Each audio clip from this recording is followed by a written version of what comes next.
falando histórias de como morreram.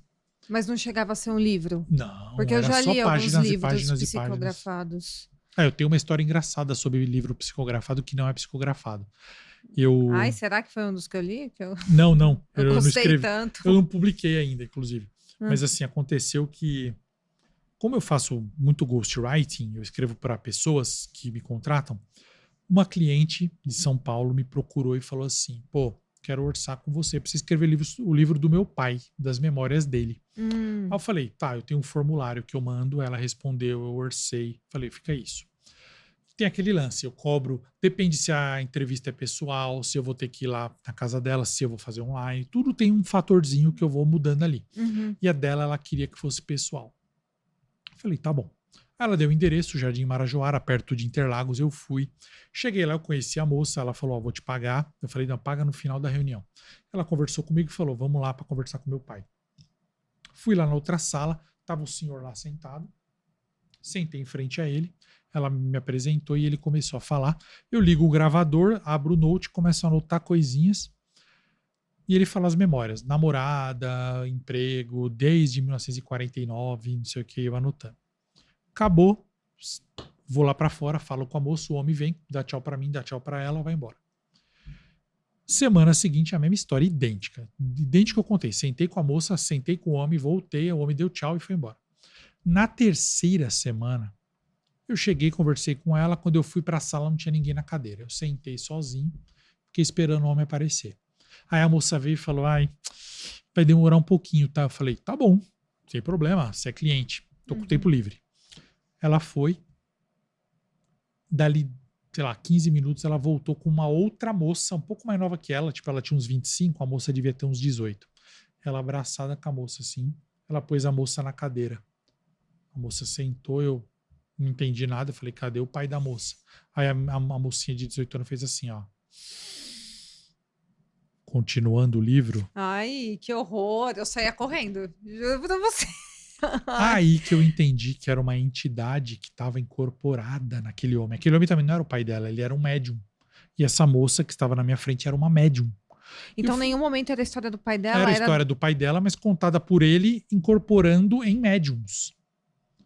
Aí mas o homem também era um médium que você o conheceu? primeiro homem que eu conheci era um médium. E essa moça que eu tava falando era um médium, porque naquele dia ele não pôde ir. Ele já tinha morrido, então. Já tinha morrido. Aí eu engoli e falei, Luciano, você tem que aguentar, porque só com você acontecem essas coisas.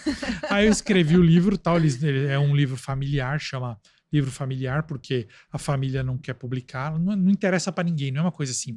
Quem vai querer ler a vida do homem? Ninguém quer ver. Então ela imprime 100 cópias e vende para a família dela. Às vezes eu indico editora, mas nesse caso nenhuma editora ia querer, porque é um livro familiar. Só que depois que eu fiz esse livro, eu contei pro Dan Pires, numa entrevista.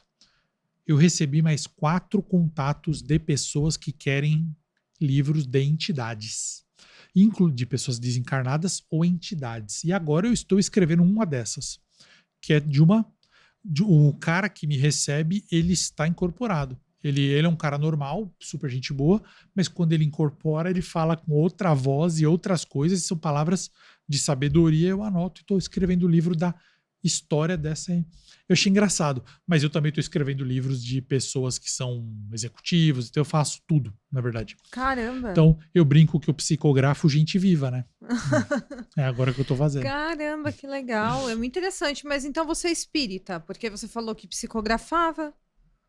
Agora eu não sou mais. Não? Você deixou de ser? Por quê? Não sei. Eu me tornei espírita por causa da minha esposa. Eu sempre fui católico a vida inteira. Aí depois, por causa dela, eu acabei me tornando espírita. Não, é errado falar por causa dela, porque parece que ela me... Não, ela nunca...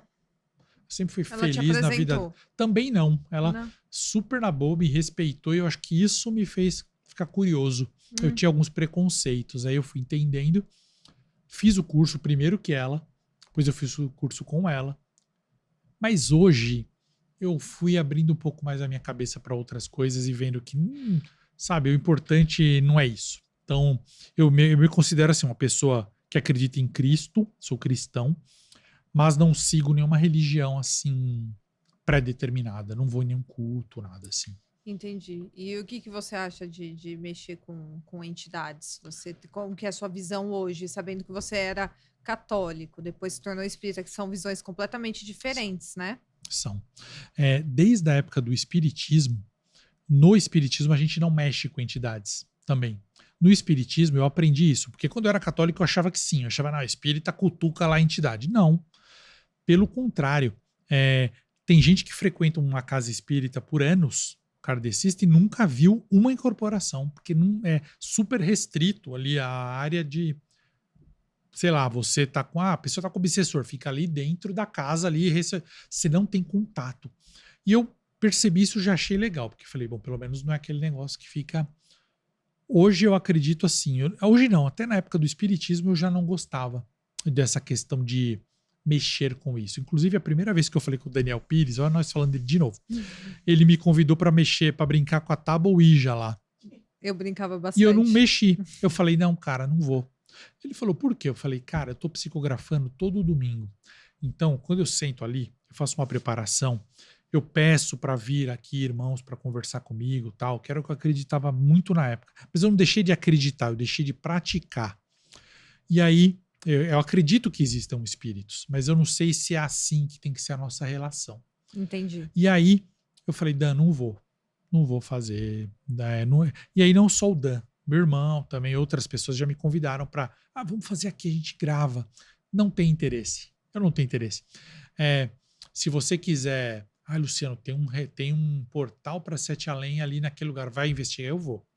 Agora, eu não vou ficar me envolvendo, seja para cutucar, seja mesmo com respeito, com alguém que desencarnou, morreu, sei lá. Não é minha praia. Eu não me sinto bem. Uhum. Agora, claro, se você falar para mim assim, Luciano, sua mãe, minha mãe. Minha mãe desencarnou, morreu em 2023.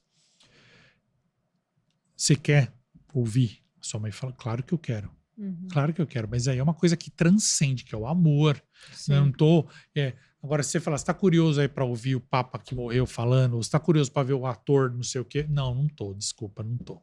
Ao vizinho, não, não tô, não tem mínimo. Agora, se falarem para mim que eu tenho a chance de ouvir minha mãe, eu vou. Mas tem a questão também que falam que não dá para saber, né, se é a pessoa ou se seria um espírito Sim, enganador, né? sim. Ah, mas é só ouvir, né? Não vou estar fazendo nada demais. Mas sim, é, eu, eu estudei muito essa questão. Eu tenho um amigo que é um pastor batista, que é um dos meus melhores amigos, assim, e ele me explicou muita coisa assim. Atualmente eu estou estudando a Bíblia etíope, porque eu estudei profundamente a Bíblia evangélica e profundamente a católica, porque elas têm diferenças de alguns livros. Sim. Aí eu falei, pô, a etíope tem 20 livros a mais. Caramba. Inclusive alguns, olha só, fala de universo paralelo. Caramba. Ele fala, não fala exatamente com esse termo, mas fala assim, do mundo dos anjos, como que é, tal. Eu Entendi. falei, meu, tenho que ler. Estudar não é pecado. E pecado é você acreditar e mergulhar e achar que aquilo só é a verdade Uhum. em detrimento de outras coisas. Mas eu não vou mergulhar nessa. Mas eu quero estudar por questão de entender e aprender. Então é o que eu estou mais fazendo agora, Que legal. tentando entender essa Bíblia aí. Bem Mas é bem bacana. interessante. Tem aí um especialista em Igreja Católica. Não, mas a pergunta que eu ia fazer é o seguinte: você falou que é cristão, então acredita em Cristo. E eu tô com essa parada do Sete Além me deixou muito curioso, né? Sendo um universo paralelo, existe alguma coisa de alguém tal sobre Deus, sobre Cristo nesse lugar? Existem pessoas, porque assim, quando você fala que é um universo, um lugar de pessoas feias, quebradas, você faz uma associação, e quando você estava falando aí, eu entrei aqui no site, fui vendo que tipo, ninguém sabe o que é, mas existem várias versões. Universo paralelo, tem gente que acredita que é um inferno, Sim. né? Tô descobrindo isso agora aqui com vocês aqui, então não tô... Tem alguma coisa de alguém que, tipo assim, uma salvação para essas pessoas? As pessoas estão perdidas, são espíritos, são pessoas de verdade, no sentido de pessoas de verdade assim, pessoas que vivem lá, têm uma vida, é só um lugar meio quebrado. Eu vi aqui que é uma terra que deu errado também, como se fosse uma terra que deu errado, alguma coisa do tipo. Como é que esse conceito de Deus, existe um Deus, é o mesmo Deus daqui? Como é que seria isso? Você tem algum conhecimento sobre alguma coisa assim? Olha, a gente recebe muito relato bizarro demais sobre uma igreja de lá. Sério, uma igreja em Sete Além? E é tão estranho porque, olha só, eu tenho canal há alguns anos, pessoas de lugares variados, idades variadas ao longo dos anos. Não é assim, eu recebi tudo em um dia e nem recebi tudo no mesmo ano. É picado. O pessoal de Sete Além do meu canal que estiver aqui vai comentar isso, vai pôr nos comentários. A Igreja do Gancho. Esse nome é a gente que deu, porque o símbolo deles é um gancho. Porque muita gente fala assim, nossa, eu entrei lá em Sete... Eu tava numa rua, não falam Sete Além. Eu tava numa rua e são pessoas distintas, isso que eu acho bizarro.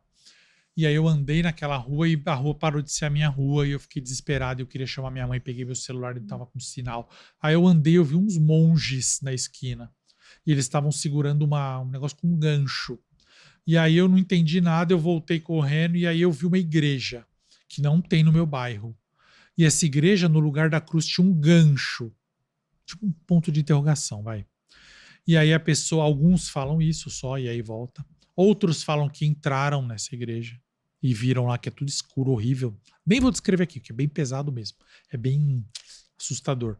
Então, não sei se é Sete Além, mas existe esse lugar que tem essa igreja que a gente recebe em relatos de pessoas que não tem nada a ver uma com a outra, que é o similar é que o símbolo do gancho. Elas não falam igreja do gancho. Quem batizou esse nome fui eu, porque tanto que a gente recebeu, não fui nem eu, foi o pessoal do canal. O pessoal fala, Luciano, tem mais relato aí da igreja do gancho? Eles falam porque a gente fala com esse nome. Sim. A gente não sabe nada da liturgia deles, não sabe nada se é uma igreja, não sabe nada se é uma crença, mas você falou um negócio legal. Tem uma moça que falou assim pra gente um dia, será que Sete Além não é um mundo onde não vieram, por exemplo, líderes espirituais? Essa moça ela não é cristã. Então ela falou assim, será que é um mundo onde não veio Jesus? Não é um mundo onde uma realidade onde não veio o Buda, por exemplo, também, que ela acredita? Não é um mundo onde não veio... Aí ela fala de outros líderes ou, sei lá, Maomé, não sei do que ela fala exatamente. Mas ela quis dizer isso, que as religiões ali estariam meio bagunçadas. Será que não veio um Salvador, no caso? Boa, perfeito, você já sintetizou. Não veio um salvador ou alguém com essa figura, ou alguém que veio ali não é... Não sei. Sabe por quê? Se a gente começa a ligar muito a questão da religião, eu vejo muita incoerência nesses relatos em questão de religião. Por quê? Como ele falou, assim, eu falo, poxa, mas se tem um outro mundo onde... Porque tem relato do cara fala assim, eu acordei, a minha esposa estava estranha. Aí meus filhos estavam estranhos. Aí eu saí na rua, minha rua não era a mesma mais. E aí minha esposa e meus filhos me atacaram, começaram a me agredir. Eu vi que não são minha esposa e meus filhos. Aí eu voltei pro banheiro, fechei a porta, quando saí estava no meu banheiro mesmo. Teoricamente, então, existe uma versão da esposa do cara? Ou uma versão dos filhos? Então, será que é um universo paralelo, uma realidade alternativa? Tem outro Luciano, tem outra Giovana, tem outro, sabe? Porque aí, quando você falou isso, desculpa interromper até. Bora. Não, fala. Que gosta de filme, dessas coisas e tal. Eu sou muito fã de uma série chamada Supernatural. Sim. Não sei se você sabe o que é, dos dois irmãos. Meu amigo, eu participei de um exorcismo só porque eu sei falar o exorcizamos te homini, espíritos imundos, homini potestas satânicas. Eu sei falar inteiro. E aí um padre me chamou para participar de um exorcismo só por causa disso. Então, Meu Deus. Se eu te contar isso, você vai... Eu quero saber. Eu não sei se você vai lembrar de um episódio que é o seguinte: tem um momento resumir aqui, né? Momento da história em que os dois irmãos, eles são destinados a se enfrentar lá no Apocalipse, um é Miguel e o outro é Lúcifer. Isso, Só que tem um momento que um dos anjos lá toca nele e fala assim, você vai ver o que vai acontecer se você não aceitar o teu destino. Porque eles não querem aceitar ser meio que a caixa inimigos, dos anjos, né? Só que nesse universo, o Sam, que é o mais novo, ele aceita ser a casca de Lúcifer. Aí ele tá de branco assim, ó, e virou... Ele mata o irmão e o mundo tá tudo destruído. Ele Gente, fez eu o quero inferno. assistir essa série, eu nunca assisti. Eu nunca assisti o Supernatural. Não. Mas assim, se prepara pra dedicar vários anos da sua vida, porque a série é gigante. É gigante. Temporadas, só Que assim, isso? Essa questão do Apocalipse, ela se senta da primeira até a quinta. E, assim, Que é a melhor isso- época da série. com certeza. É isso aí que você fala, tipo, uma versão onde um aceitou e o outro não. E o caos aconteceu. Não, aí, no universo central da série,